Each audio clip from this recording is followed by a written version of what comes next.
Much of Daniel is well known, but because of this, we sometimes miss the profound role that this book plays in the story of our world.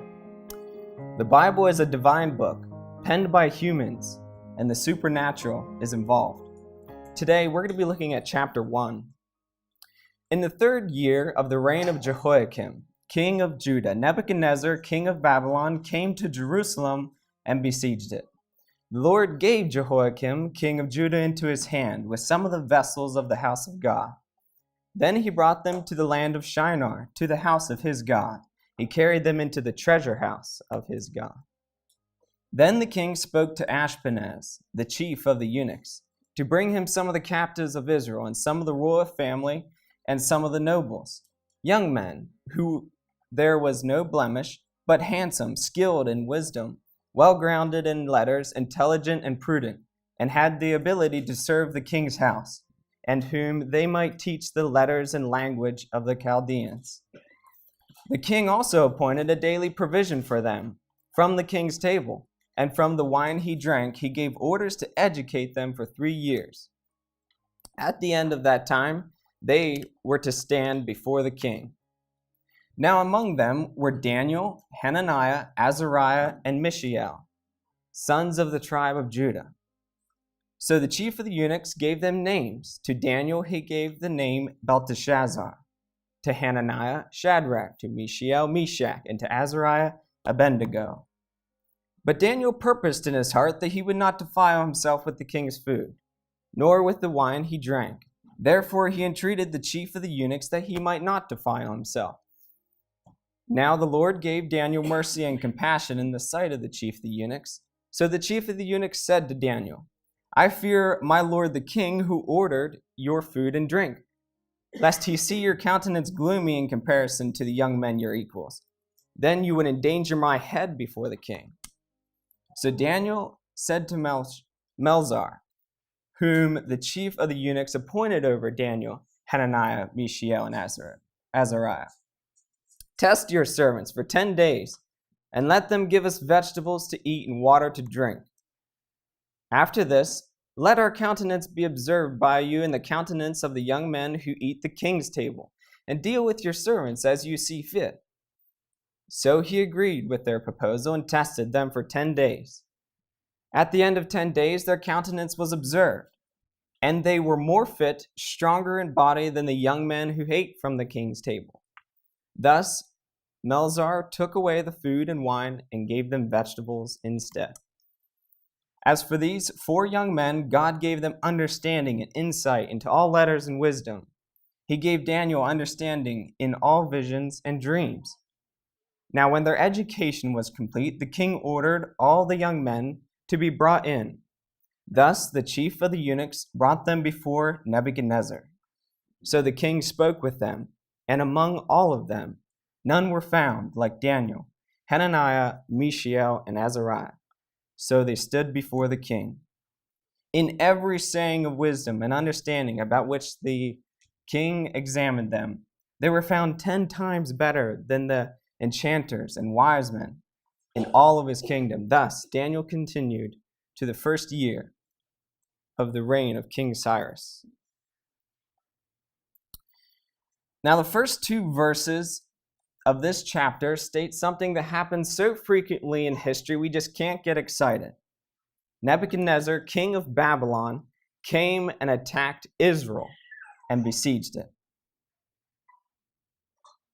German troops invaded Poland on September 1st, 1939. On the 24th of February, 2022, Russia invaded Ukraine. But when we look more closely, there are 1 or 2 more unusual features that are rather different from other invasions. Nebuchadnezzar came against Jerusalem and besieged it. That is not the same thing as besieging London or New York or Tokyo or Moscow, because this was Jerusalem, and it was God's place, and it's where God's people were, and it's where God's house was. Nebuchadnezzar was attacking God's place. This takes a bold man to do such a thing, but Nebuchadnezzar did it. So the question is, what will God do about it? Now here comes the most incredible statement of all. God gave him the victory. No defense, no resistance, no protection. Nebuchadnezzar walked straight into Jerusalem and God let him. God, what are you doing? I thought you were supposed to be a good God. And aren't these your people? Aren't you going to protect them, defend them? Why let this man come in? Because Jehoiakim was a bad man. And Jehoiakim was the king of God's people. And under his rule, the promiscuous, idolatrous society came right into Jerusalem and he did nothing about it. And as a result, it was the staining of God's people. And God warned them again and again, this is my land. This is a holy land. You can't keep going on living like this. If you keep going on like this, you're going to have to leave this land and be sent far away. But they just wouldn't listen. They didn't take the words of God seriously. Do we take the word of God seriously? The Lord gave Jehoiakim, king of Judah, into his hand with some of the vessels of the house of God. Then he brought them to the land of Shinar, to the house of his God. He carried them into the treasure house of his God. So God's patience finally came to an end, and the Lord gave Nebuchadnezzar victory, not because Nebuchadnezzar was a good man, but because Jehoiakim was a bad man. So Nebuchadnezzar takes these vessels to the treasure house of his pagan god. I find this interesting because later on in this story, we see he will eventually start thinking himself as a god. These vessels have a whole story of their own. Years before this, we see in 2 Kings 20:12 through 19, tells the story of Hezekiah, king of Jerusalem, shows the treasure to the king of Babylon. I think something got started there. They got some nice vessels over there in Jerusalem, and then this gets passed on to subsequent kings. Then these vessels appear later with Belshazzar. He said, bring out the cups, and he got drunk on them, drunk out of them. That was the last night he lived and ruled. It's a whole story of their own. But Nebuchadnezzar, in his perverted mind, thought that his pagan god gave him the victory. But he never made a more significant mistake in his life, because along with these vessels, he also brought back human vessels of the God of Israel, Daniel and his 3 friends. And so it was in these 4 men that God was brought to Babylon. This was the place built by Nimrod, the center of human power and rebellion, and where the Tower of Babel was constructed. This place was huge, beautiful gardens, just to show how powerful they were. But Nebuchadnezzar, as powerful as he was, had little idea he had just carried in the men who would later announce his downfall. The king's orders were to take these boys at the time approximately 16 years of age and train them in language and letters and in all the ways of the new pagan land. He also changed their names. All 4 of these boys had godly names, which means they probably had godly parents. And he wanted to change that, and so he did. The king gave them all pagan names to completely obliterate where they came from. Because of this, they only had their memory to keep them straight. Would they survive? Many people under these circumstances probably wouldn't have.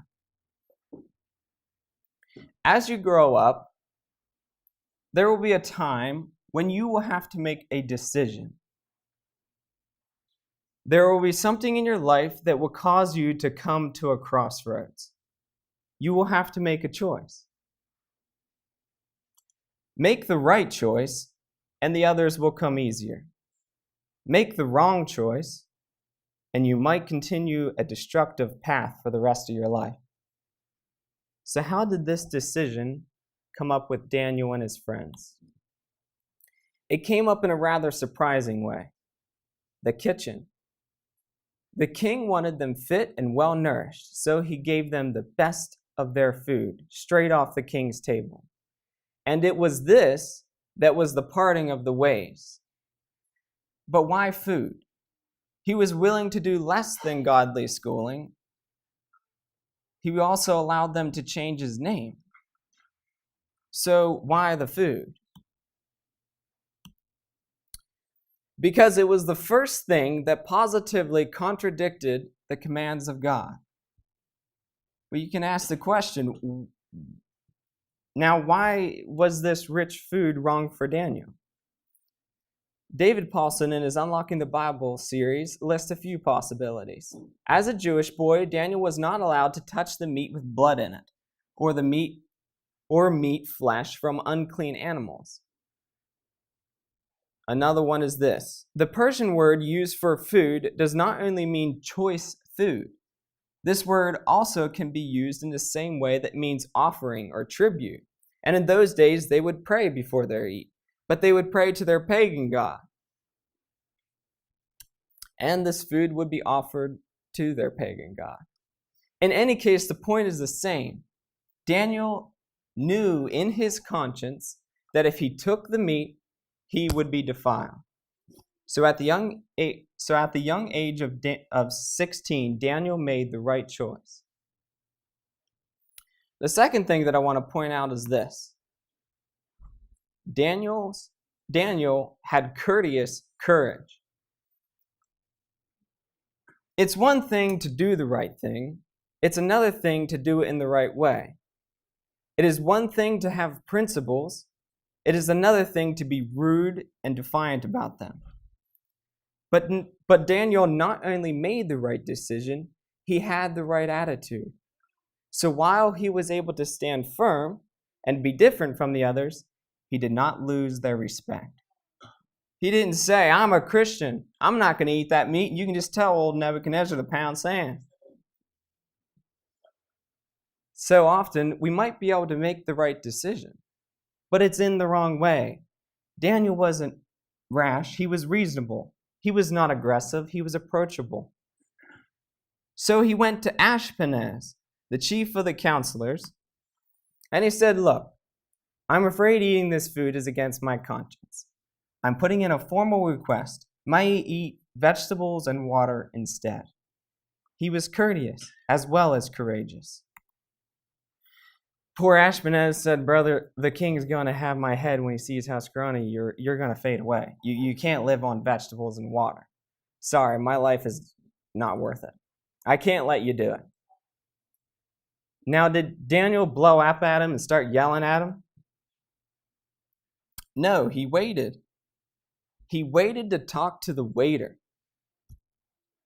He said, can you test us for 10 days on vegetables and water? And you know what? It worked. Daniel and his friends were fitter and healthier, better complexion, better looking than all the rest. So they were allowed to continue that way. Can we see the lesson here? It is not just about standing on your principles. It's about doing it in the right way. It's not just about being known to be different. It's being known to be different in a way that still allows you to stay in touch with others. Don't cut yourself from others. Let them cut themselves from you. So be courteous as well as courageous. Have your convictions, but live by them in a way that is right and sensible. Daniel was not only right, he was wise. Wise, a man who knows how to do the right thing at the right time in the right way. That is wisdom. Not just a man of principle, but also with tremendous relationship. So at the end of their education, they were brought before the king. Do you know what the king said? He found them 10 times better than all the others. Because of their discipline, they were willing to put in their studies. God gave them spiritual abilities. abilities to interpret dreams. And it was the combination of these two things that put them right at the top. So they were prepared for a lifetime of service to God. And Daniel was an example of tremendous wisdom and courage, and he served God into his 90s. And that's all I have.